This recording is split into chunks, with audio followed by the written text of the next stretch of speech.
안녕하셨어요? 나 먼저 채널의 이연희입니다. 확연한 봄 기운에 약간의 떨림도 있네요. 사실 내일보다는 오늘이 하루라도 더 젊지 않습니까? 자, 그럼 오늘은 봄의 막을 여는 벚꽃놀이를 떠나보겠습니다. 벚꽃은 영어로 체리 블로썸이라고 하고요. 장미과 벚나무 속의 식물로 자원백과 검색을 보면 학명 프루너스 세루라타 바리에타 스폰테나 윌슨으로 되어 있습니다. 원산지 문제에서 한국과 일본의 대립이 있지만 그 문제는 학자들 영역이고요. 이제는 대립을 떠나서 아름다운 꽃을 즐길 수 있는 우리가 되었으면 합니다. 2020년 4월 7일자 한국일보 허택회 기자의 글에 의하면 우리나라에는 2018년 기준으로 약 150만 그루의 벚나무가 심어져 있어 자동차 6천여 대가 배출하는 이산화탄소를 잡아주는 역할을 하고 있다. 벚나무가 온실가스 저감 능력이 탁월한 것으로 나타났다고 보고하고 있습니다. 이 정도면 칭찬해 줄 수 있는 식물입니다.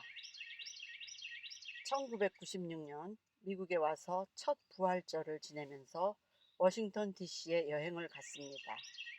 벚꽃의 향연은 그 정도 되어야 향연이라 부를 수 있을 것 같았습니다. 어디를 둘러봐도 잘 정돈된 꽃들의 질서와 함께 원근이 잘 조화되는 그 모습은 저를 그 자리에 딱 들어붙게 만들었습니다. 그런데 더욱 놀란 것은 그 4월에 눈이 내렸습니다. 그것도 엄청난 세상, 그래서 세상은 완전히 하얗게 물들어 버렸습니다. 벚꽃과 하얀 눈의 조화는 세상의 어느 것에 비해도 깨끗하고 아름다운 한 커플이었습니다. 고등학생 아들과 중학생 딸의 탄성과 함께 마구마구 조화라 했습니다. 그 여행은 참 행복한 온 가족의 여행이었죠. 다 커버린 아이들은 그 이후로는 함께 다니기를 그리 좋아하지 않았습니다. 대학 때는 벚꽃 미팅도 했었는데 그 창경원은 어떻게 되었는지 궁금하네요. 아쉽다. 1984년 경상남도 울산에서 살 때의 일입니다. 아들은 4살, 딸은 3살. 그 먼 곳 울산에서의 생활은 아무 연고도 없을 뿐더러 겪어보지 못한 환경의 차이가 많은 곳으로 다소 제게는 힘들었던 곳인지도 모르겠습니다.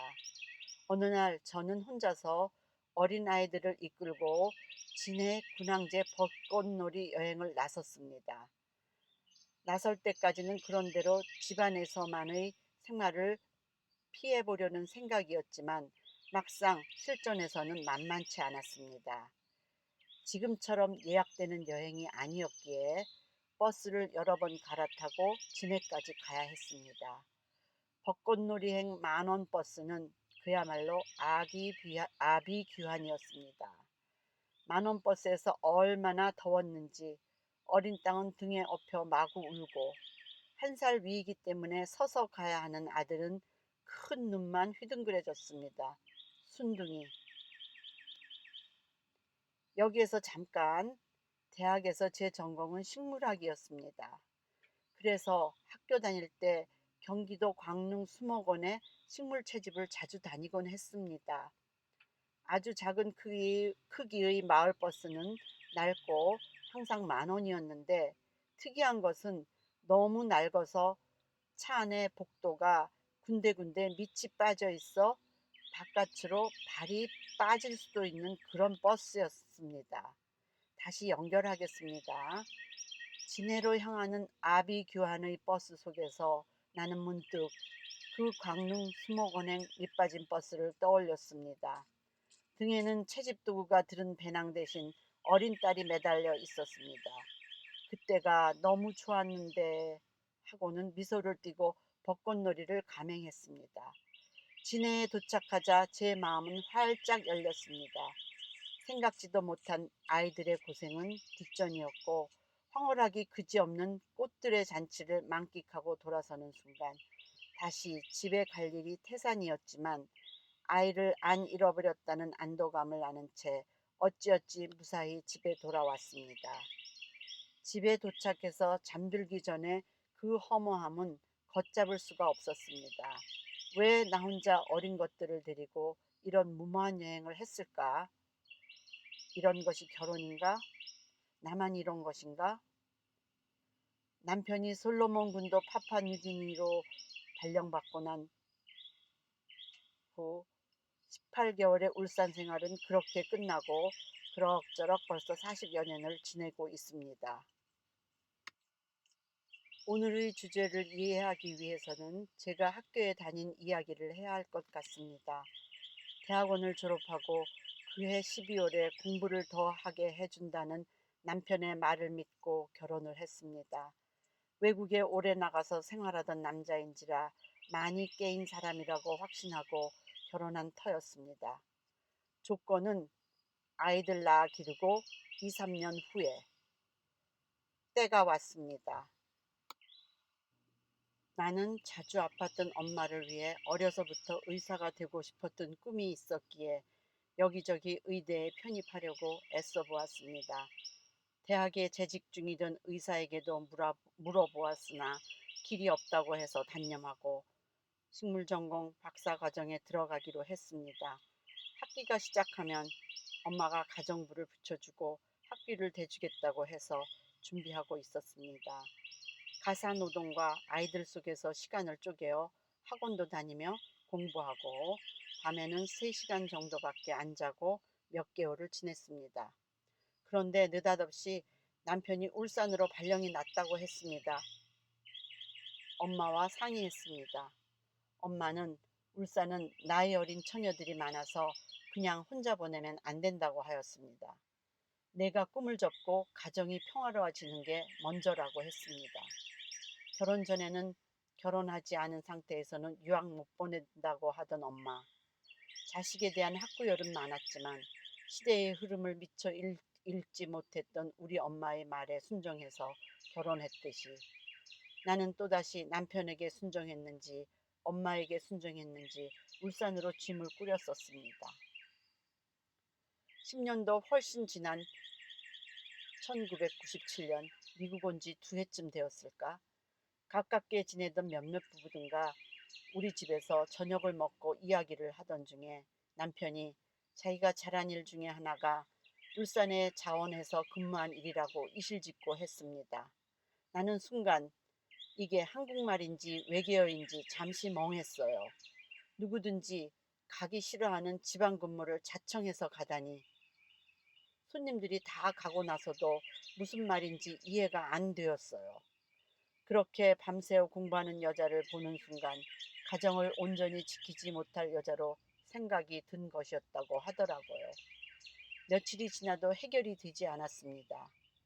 그것은 분노인지 아니면 수능인지 그렇게 지내다가 노스캐롤라이나 채프릴 대학에 있는 한국인 남자 약대 교수를 찾아갔습니다. 1시간에 걸쳐 나이며 가정환경 등등을 묻더니 어려우니 약대 공부 역시 단념하라는 것이었습니다. 나는 또 단념하고 말았습니다. 그렇게 어려워? 그 후에 저는 길포드 테크니컬 칼리지 전문대학에 등록했습니다.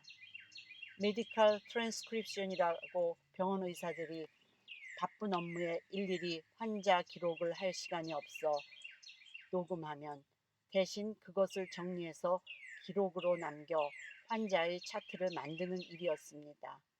영어가 부족한 저는 교수의 동의를 얻어 1시간 수업을 녹음하고 집에서 과목에 따라 3시간 내지 9시간까지 복습을 해서 수업 준비를 하곤 했습니다. 의학 전문 용어와 전치사가 그 분야에서는 엄청 중요해서 듣고 또 듣는 연습이 많이 필요했습니다. 토끼의 해부학 시험에서는 내가 1등을 하자 모든 학생들이 깜짝 놀라는 소동이 벌어지기도 한 2년 6개월의 시간이었습니다. 120명이 등록한 그 과에서 10명 남짓 남았었지요. 3학점을 남겨놓았을 때쯤 어수선하던 IMF 후 폭풍으로 남편은 회사에 사표를 냈습니다. 당분간 회사에서 월급은 나왔지만 아이들 대학 보내야 하는데 걱정이 컸던 저는 제가 하던 공부를 던져버리고 남편과 작은 가게를 열었습니다. 나만의 운은 여기까지였던 걸까요? 사랑이란 타인에 대한 배려라고 하는데 여러분은 어떠신지요? 연민은 설명이 없는 아픔이라고 했지요? 결혼은 그 연민의 연속일까요? 지금도 내 마음속에는 화려한 벚꽃이 피고 있는지 아직도 그 애착을 놓지 못하고 있습니다. 박경리 작가는 토지에서 애착은 눈이 정확하지 못하고 자가 정확하지 못함이라고 했습니다. 그 잘못된 애착에서 벗어나지 못할지언정 밤새워 만드는 유튜브는 저에게 활력소가 되고 있습니다. 주업이 아니라 시간을 따로 만드는 이 일에 많이 동참해 주셔서 이야기를 나누고 싶습니다. 여러분은 어느 것에 애착을 가지시나요? 한계를 정확하게 재는 자가 있어야 할 것 같습니다. 자, 나 먼저 이제 자를 준비하셔서 치수를 재볼까요? 저와 여러분의 애착의 사이즈